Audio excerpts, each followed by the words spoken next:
Hello everyone, welcome back. Today I want to talk to you guys about the Nashville school shooting that happened this past week. So there's an important detail that is emerging out of this. The whole thing's still under investigation, but from two separate sources I have heard that the school shooter originally planned to target a different school, but in the process of planning this thing out, learned that school had a higher level of security, and instead went to the other school which had a lower level of security. Okay, so the information, this is the important piece of news that I think that we need to put on blast. Okay, this is the thing that the media is going to try and cover. Okay, there's two schools here, right? One had a high level of security, the other one had a low level of security, right? The lower level security school, there's 6 people dead here, right? There's 3 adults and 3 children that are dead. Meanwhile, the higher level security school, everybody's still alive over there. Okay, so having armed security here saves lives, here costs lives. Okay, so this is something that we need to put on blast, circulate. Now this is in line with the report that came out after the Parkland shooting. Okay, so after the Parkland shooting, there was apparently a study done, and it concluded that the best option was to arm the school staff, that they were there, they had the most incentive to protect themselves, and by virtue of protecting themselves, they're also protecting the students behind them. So they looked at a whole bunch of different options. The option of having, let's say you have armed security at the school, right? Like, for example, the school where my kids go to, right? I got a 6-year-old and a 7-year-old in school, about the same age as these other children that got killed.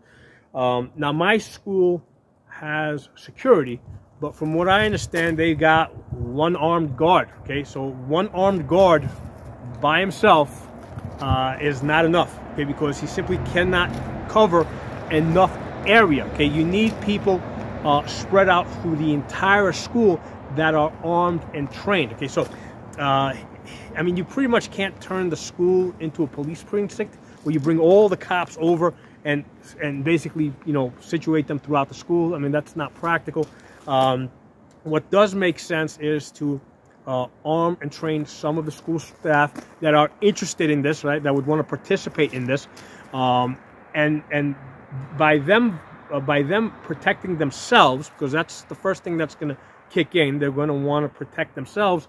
They're going to be protecting the children behind them. Okay, so that's the thing that makes sense. The person that was running this report, that was running this commission, right, originally was against the idea of arming school staff. However, after looking all of the information, he changed his mind. He concluded that this is the only viable option, right? You cannot have enough armed security guards in the school, right? Because again, you would have to pretty much bring the entire precinct over to cover the entire building, right?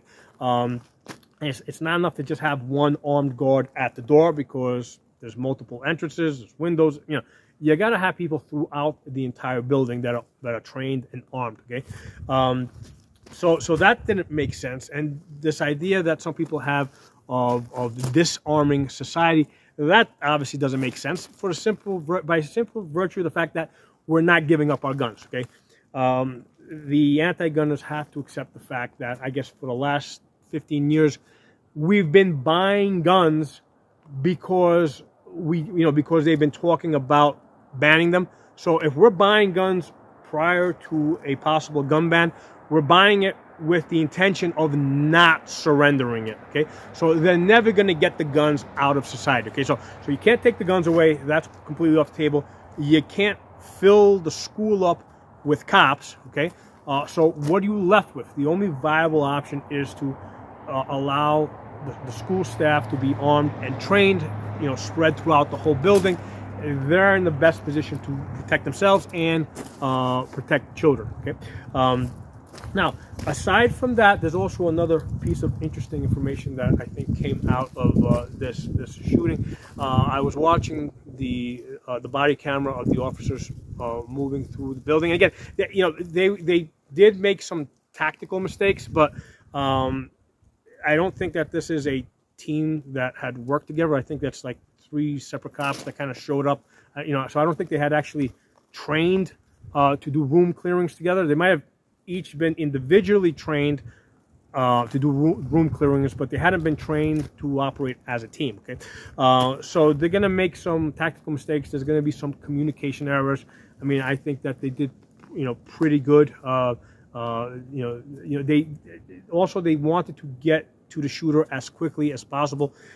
This is a situation where, while this shooter was active in the building, he could have been continually killing more children. So the conclusion that the officers, I believe the officers made, that they were willing to risk their own lives with substandard tactics in order to protect the children, which is the correct response. Okay, that is the correct mentality. If it is your goal to put on a badge and protect society, I think you have to be willing to risk your life to protect others. Okay, now I don't wear a badge. I'm not willing to do that, right? So I'm not faulting people for not being willing to do that.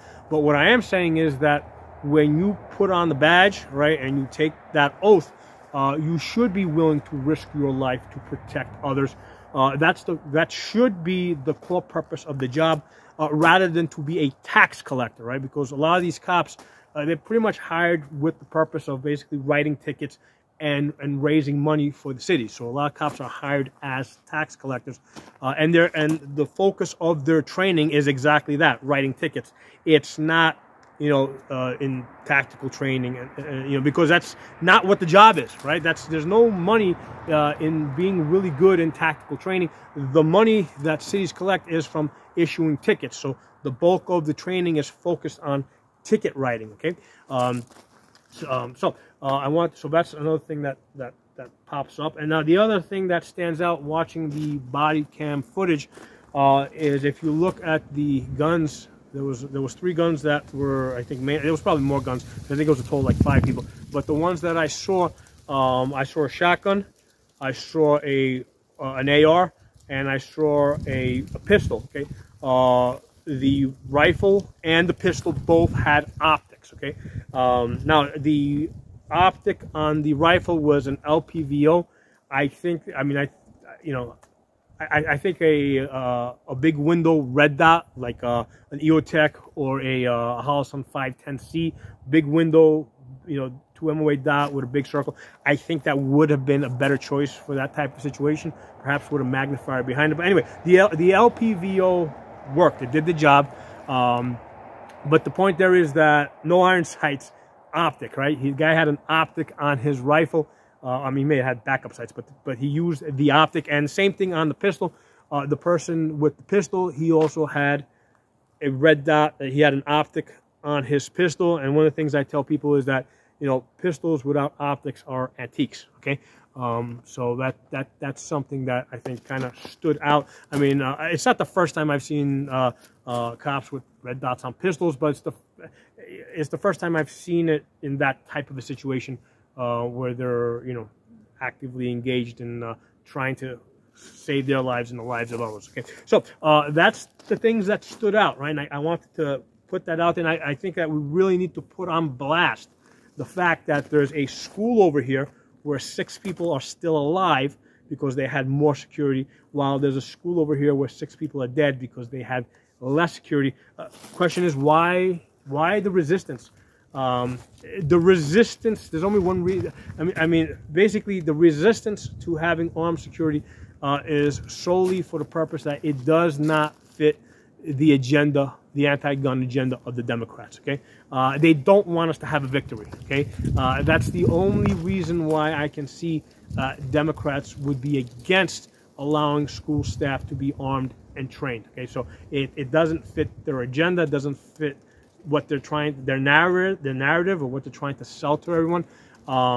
So that's the only reason. But even if you look at the Parkland report, you have a guy there that started off in his mind with being against the idea of armed school staff, and when he you know, after analyzing all the data, he kind of concluded that's really the only answer. You know, there's really no alternative. That is the only answer.